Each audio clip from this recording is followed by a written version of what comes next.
భక్తి భాస్కర చూస్తున్న వాళ్ళందరికీ ముందుగా నమస్తే అండి. ప్రస్తుతం మనతో ఉన్నారు ప్రముఖ ఆధ్యాత్మికవేత్త, శ్రీ జగద్గురు పీఠం వ్యవస్థాపకురాలు, చైర్మన్ మైలవరపు నాగమణి గారు. మరి అమ్మతో మాట్లాడి మనకున్న ఆధ్యాత్మికమైన సందేహాల గురించి అడిగి తెలుసుకుందాం. నమస్తే అమ్మ. నమస్కారం అమ్మా. అమ్మ, మనకి ఈ నెల ఉగాది పండుగ రాబోతుంది. అంటే మనకి తెలుగు నూతన సంవత్సరం కాబట్టి ఆ రోజుకున్న ప్రత్యేకత ఏంటి? మన పురాణాల ప్రకారం ఏదైనా ఉగాది రోజు జరిగిన కథలు అనుకోవచ్చు, ఏమైనా చరిత్ర అంటూ ఉన్నాయి? ముందుగా మన భక్తి భాస్కర టీవీని వీక్షించే ప్రేక్షకులందరికీ పరాభవ నామ సంవత్సర శుభాకాంక్షలు. మీరందరూ ఆయుర ఆరోగ్య ఐశ్వర్యాలతో చక్కగా తులతూగాలని కోరుకుంటూ కార్యక్రమాన్ని మొదలు పెడదాం. ఫస్ట్ మనం ఉగాదిని ఎందుకు చేసుకుంటున్నాము అనంటే, ఇది ఉగాది కాదు నాన్న, పేరు ఉగాదిగా మార్పు, మన మాటల్లో మార్పు చేర్పు చెంది యుగాది. అంటే యుగము మొదలైనప్పుడు ఆది మొదలు అని యుగాది. అయితే అసలు మనం భూమి పుట్టి సృష్టి కార్యం అని జరిగింది బ్రహ్మ చేత. ఈ సృష్టి కార్యంలో మొట్టమొదటిసారి బ్రహ్మ సృష్టి కార్యం మొదలుపెట్టింది ఈ చైత్ర శుద్ధ పాడ్యమి రోజున. దాన్ని పురస్కరించుకుని మనం ఉగాది చేసుకోవటం అనేది ఒకటి మనకి తెలుస్తోంది. సృష్టి కార్యం చేశారు అంటే పశుపక్షాదుల్ని, మనుషుల్ని, తర్వాత మనకు తినే ఆహారాలు, చెట్లు, ఇవన్నీ సృష్టి కార్యం మొత్తం బ్రహ్మచేత సృష్టి కావించబడింది. కావించబడిన తర్వాత ఇంత సృష్టి జరుగుతోంది కాబట్టి ఎలా ఉంటుంది అని అంటే, వగరు, తీపి, పులుపు, కారం, చేదు, ఉప్పు ఈ రకాలుగానే ఉంటుందని కూడా ఒక ప్రసాదాన్ని కూడా ఆయనే అందించారు. అందుకే ఉగాది ప్రసాదం కూడా మనం తీసుకోవటం అన్నమాట. మన జీవితంలో జరిగే ఎలా ఉంటుందని కూడా చెప్పటానికి యుగం మొదలైనప్పుడు. కాబట్టి ఎప్పుడు యుగాలు మారినా కూడా బ్రహ్మ సృష్టి మొదలు, దీనికి ఉగాది పండుగ చేసుకోవటానికి సృష్టి కార్యమే మొదలు. అలా మనకు ఒకటి ఇతిహాసం చెప్తోంది. రెండోది ఏంటంటే నిర్ణయ సింధుకారకులు. అంటే మనకి నాగరికతలు వచ్చినాయి కదమ్మా, సింధు నాగరికత, ఇదని రాతి యుగం, ఇవన్నీ మనం తీసుకుంటే సింధు నాగరికతకు వచ్చేసరికి వాళ్ళు యుగాది పండుగని ఎలా చేసుకున్నారు అని వాళ్ళు ఏం చేశారంటే వాళ్ళ పుస్తకాల్లో రచించి నిర్ణయించబడి ఉంచారు వాళ్ళు, మేము ఇలా చేసుకున్నాము అని. అప్పుడు ఈ పెన్నుడు, పేపర్లు, పుస్తకాలు ఏం లేవు కదా నాన్న. అప్పుడు వాళ్ళు ఏం చేశారు, తాళపత్ర గ్రంథాల్లో మేము ఉగాది పండుగని మేము ఇట్లా చేసుకున్నాము అని రచిస్తే దాని ద్వారా మనకి వాళ్ళు అప్పుడు ఎలా చేసుకున్నారనేది మనకు తెలుస్తుంది. వాళ్ళు కూడా ఒక 5 పద్ధతుల్లో ఉగాది పండుగను చేసుకున్నారు అని తెలిసింది. దాన్ని మనం చెప్పుకుందాం. మొట్టమొదటిసారిగా వాళ్ళు ఏం చేసేవారంటే ఈ ఉగాది పండుగ రోజునే ధ్వజారోహణం చేసేవాళ్ళు. అంటే ధ్వజారోహణం అంటే ఇప్పుడు వెదురు బొంగు ఉంటుంది కదా నాన్న, లావుగా ఉంటేనేమో బొంగు అంటారు, సన్నగా ఉంటేనేమో కర్ర అంటారు కదా. ఆ వెదురు బొంగును తీసుకుని వాకిలి ముందు పాతేవాళ్ళు. ఇప్పుడు మీరు కొన్ని ప్రాంతాల్లో ఇళ్లల్లో వివాహాలు జరిగేటప్పుడు పెళ్లి కూతుని పెళ్లి కొడుకుని చేయకముందే వాకిలి ముందు ఒక కర్రను పాతి దానికి పూజ చేస్తారు శుభారంభంగా కదా. అది ధ్వజారోహణం. అదే ధ్వజారోహణం వాళ్ళు ఉగాది పండుగ రోజున చేసేవాళ్ళు, ఉగాది రోజు చేసుకునేవాళ్ళు. ఆ పాతిన తర్వాత ఆ వెదురు బొంగు చివరన నారికేళ్ళ నుంచేవాళ్ళు, అంటే కొబ్బరికాయ నుంచేవాళ్ళు. కొబ్బరికాయ నుంచి దానికి జాకెట్ ముక్క అలంకారం చేసి దానిపైన మామిడి మండలు, వేప మండలు, పూలమాల, తర్వాత రకరకాల వస్త్రాలతో దాన్ని అలంకరింపజేసేవాళ్ళు. అలంకరింపజేసి యథావిధిగా పూజ చేసేవాళ్ళు. యథావిధిగా పూజ చేసి ధూపదీప నైవేద్యాలన్నీ సమర్పించుకున్న తర్వాత ధ్వజారోహణ కార్యక్రమం అయిపోయేది. అంటే ధ్వజారోహణం అంటే ఈ సంవత్సరం మొదలు కదా, ఈ సంవత్సరానికి ప్రారంభ చిహ్నంగా దాన్ని శుభసూచకంగా పెట్టేవాళ్ళు. ఇప్పుడు కూడా మనకి ఎప్పుడైనా బ్రహ్మోత్సవాలు కానీ ఏమన్నా మనకి వివిధ దేవాలయాలు జరుగుతున్నప్పుడు ముందు ధ్వజారోహణమే చేస్తారు కదా. అలా ధ్వజారోహణం కాగానే నగర సంకీర్తన చేసేవాళ్ళు.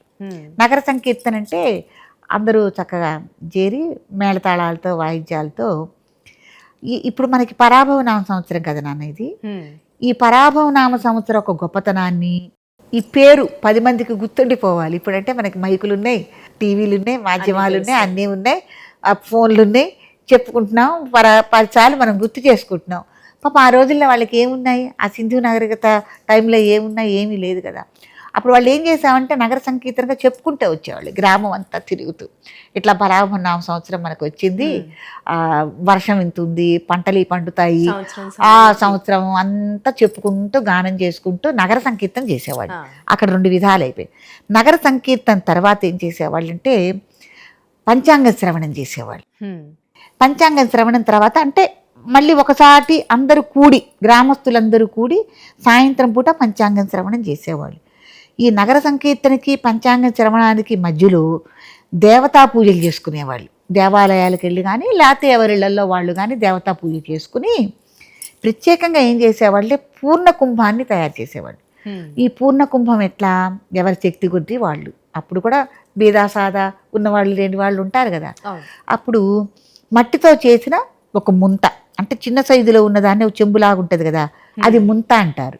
ఆ ముంత సైజులో ఉన్నదే మనం వెండితో కానీ లేకపోతే ఇత్తడి, కంచు, రాగితో తయారు చేసిన దాన్ని ఏమంటారు, మన చెంబులు అంటాం. దాన్నే మనం కలసం చెంబుగా పిలుచుకుంటూ ఉంటాం కదా.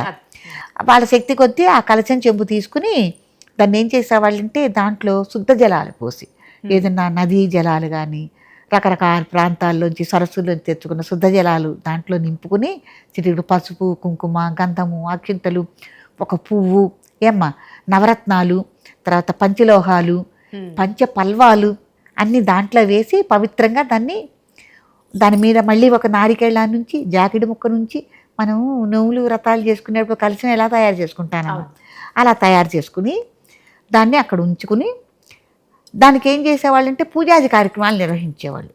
దాన్ని అక్కడ కలశం కాదు, అది పూర్ణ కుంభం. ఆ పూజాది కార్యక్రమాలు మళ్ళీ దానికి కూడా ధూపదీప నైవేద్యాలు అన్నీ అయిన తర్వాత ఈ పూర్ణ కుంభాన్ని వేద పండితుడికి కానీ లేకపోతే బ్రాహ్మడికి కానీ కొంత దక్షిణ చేర్చి దానం ఇచ్చేవాళ్ళు. అంటే దానివల్ల పరిపూర్ణమైన ఫలితాలు అంటే పుణ్యఫలాలు లభిస్తాయి, ఎవరి జాతక ఫలం ఎలా ఉన్నా కూడా సకల దోషాలు తొలుగుతాయన్న ఉద్దేశంతో పూర్ణ కుంభదానం తప్పకుండా చేసేవాళ్ళు. ఇక్కడికి 4 అయిపోయినాయి. పంచాంగ శ్రవణం చేసేవాళ్ళు. ఇలా వాళ్ళు నిర్ణయ సింధుకారకులు చేసుకున్నారని మనకు చరిత్ర చెబుతోంది. కానీ కాలమాన పరిస్థితుల ప్రకారం మరి కొన్ని ఆచార వ్యవహారాలన్నీ పోయినాయి. ఇప్పుడు మనకి ఏంటి, ధ్వజారోహణం లేదు, పూర్ణ కుంభదానం లేదు, నగర సంకీర్తన లేదు, ఇవన్నీ కోల్పోయాం. కాబట్టి మనం కూడా నాగరికత మారుతోంది కాబట్టి మనం ఏం కోల్పోతున్నాము, పూర్వం ఏం ఆచార వ్యవహారాలు వీళ్ళు నిర్వహించారు, మనం ఇప్పుడు వాటిని మళ్ళీ మొదలు పెట్టుకుని మనం చేసుకోవాలి కదా.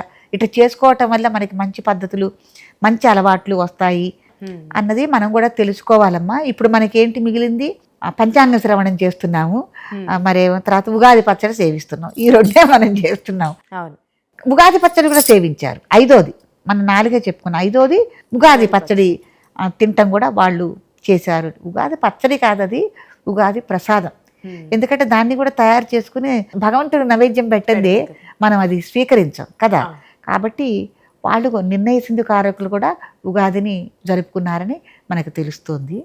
ఇంకా ఆ టైం నుంచి సింధు నాగరికత నుంచి మళ్ళీ మన రాజుల దగ్గరికి వచ్చేసరికి విక్రమాదిత్యుడు రాజు అనేక దండయాత్రలు చేసి అనేక రాజ్యాలని ఆయన స్వాధీనం చేసుకున్నాడు.